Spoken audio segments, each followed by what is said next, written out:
យកន្លែងធ្ងន់នេះកែងបោសស្លាប់របស់កូនសើគូឆ្នោមអពេចសៃវ៉ាបងប្អូននេះមកមើលនេះអូយមកកែងឆ្វេងធ្ងន់មែនតើកូនសើគូឆ្នោមមកដល់ប៉ូលីហាមត្រៀមពេចសៃវ៉ានេះគឺត្រៀមប្រកួតដាស់អ្នកចម្បាំងគុនខ្មែរគូពិសេសទី3ទីនឹងពេជ្រសៃវ៉ាបំពេញគ្រាល្អណាស់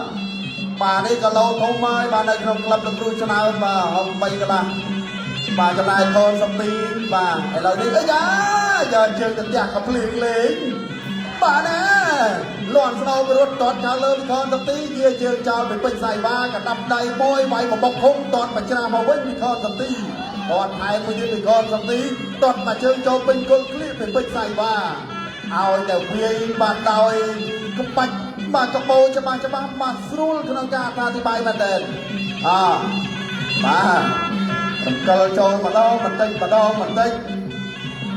ទាត់មកជើងកាប់ចានផុតទាត់មកជើងក៏មិនដែលលើកជើងបាំងល្អមែនទេតែផ្លូវក្នុងមុនពេជ្រសៃវ៉ាបាទហើយក៏សងមកវិញថ្នមពីខនសំទីទាត់មកជើងផ្លាច់ពីពេជ្រសៃវ៉ាទាត់មកវិញផ្លែតពីខនសំទី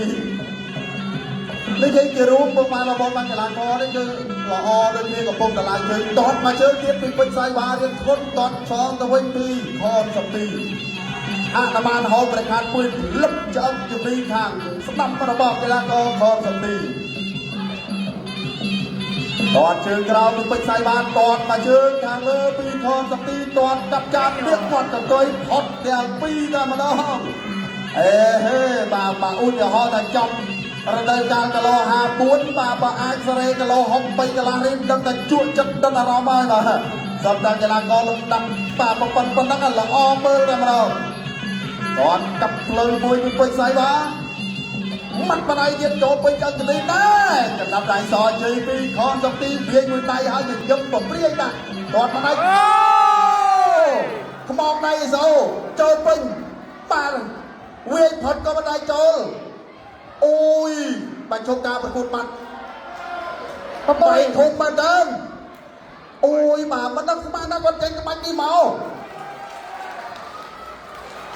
អូហូយវាយផុតស្មានតាអត់មកទៀតតែមកទៀត